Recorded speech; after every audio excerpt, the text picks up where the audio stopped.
So, ayan na siya. Oh. Nag-iiba-iba yung kulay niya. Tapos, sobrang bango. So, matetesting namin yung pagkin...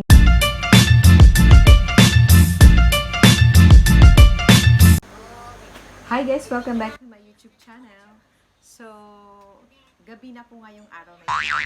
Kasi, nag-order ako sa Shopee ng air humidifier. Oh, ang hirap mabili. Air humidifier. Order ako, so dumating siya after 3 days ko na mag-order. Tapos, nung isang araw ko pa siya hinihintay na dumating, kaso hindi siya dumating. Ang wala pa lang nilagay na street dito, street. Pero, so, nagulat ako, sabi niya, wala daw street. So, yun. Dumating na siya, and hindi ko siya na-unbox kahapon. So, gusto ko sana siyang i-live kaso hindi pa ako pwede mag-live. So, ngayon, ano na lang tayo, video na lang tayo para sa aking unboxing.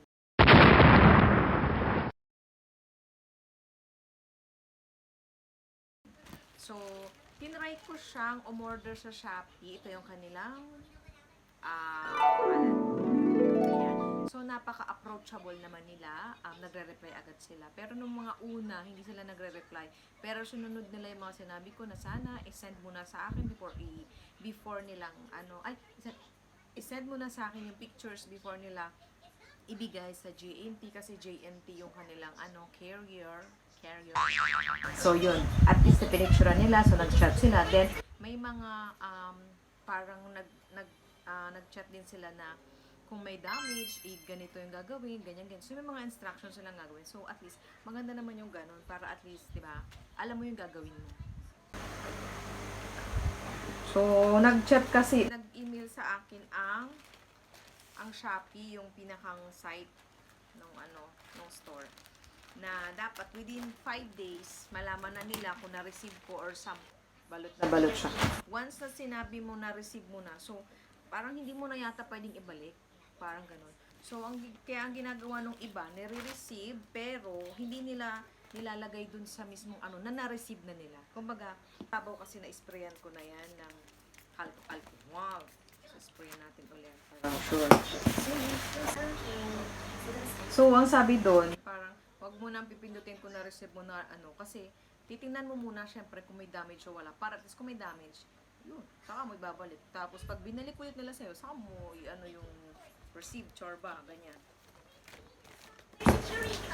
Medyo babasagin to kasi, diba? Yun alam ko babasagin talaga yun.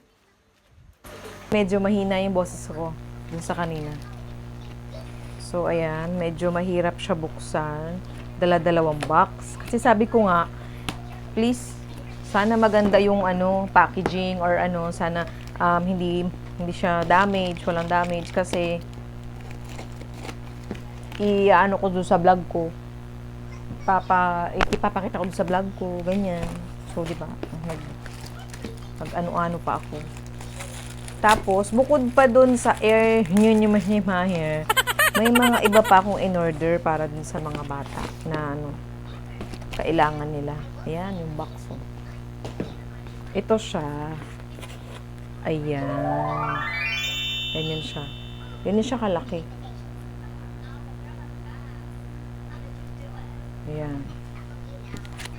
So, bukod dun sa dito, ayan, bukod dyan, order din ako nito. Ayan, itlog. Para lutuan ng itlog. So, mura lang siya. Bubuksan na natin siya. Ayan. Meron siyang mga papel. Ayan. Kung paano mo siya gagamitin. Wow, ang ganda ng kanyang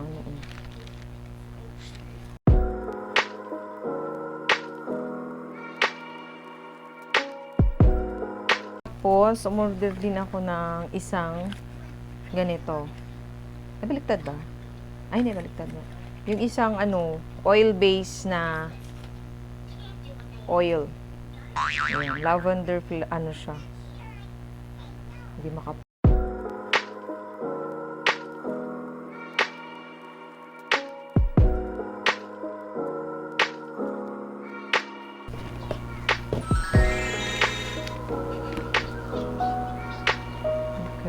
siya. Open na natin. Tapos, meron siyang charger. Basag. Ano to? Basag yung ano, oh. Basag.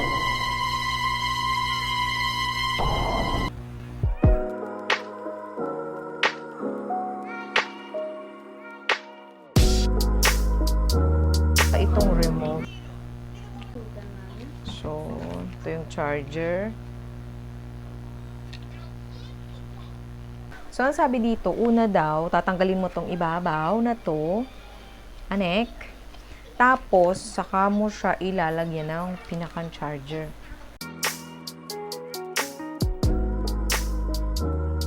Hirap ah. Yun. Uy, tumunog siya. Nabano. Yan. Tumunog siya. Tapos, ang sabi, pangatlo, lagyan daw ng water. Pero, gamit tayo ng measuring cup. So, ang sukat lang ay walang sinabi.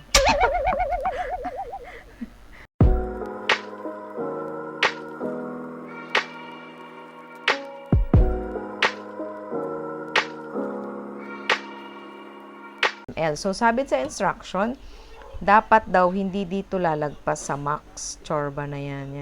Yan. Hindi siya lalagpas dyan.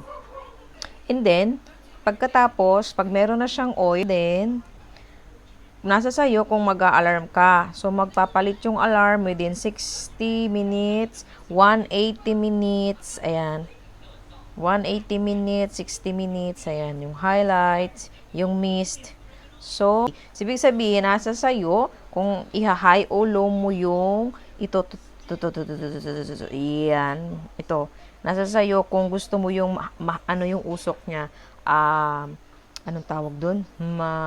Malakas yung usok niya or gusto mo low lang. Ganon. So, ayan. Nilipat ko na siya dito sa malapit sa aming telepono para at least ano.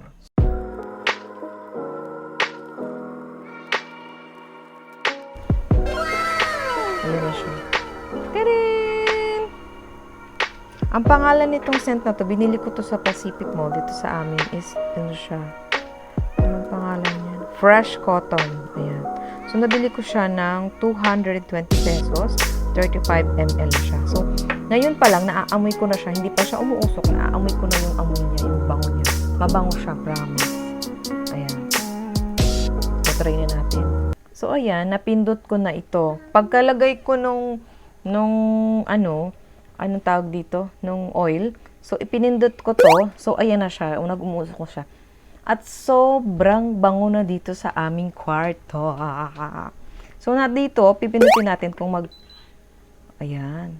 So, malakas siya. Lumakas. Tapos ito. Ayan. Ganyan yung ano niya. Buga ng hangin. And then yung light. Wow! So amazing! Ang ganda! Wow!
So, ayan na siya, oh. Nag-iiba-iba yung kulay niya, tas sobrang bango. So, matetesting namin yung pag kinulong namin itong kwarto, tas titinag ko kung kakayanin niya yung buong kwarto na pabanguhin, ganun. Sobrang bango niya. Ano sabi kasi nila, maganda raw to kasi may ganito sa bahay kasi nakakapag-relax siya, ganun, nakakatulog ka. Yung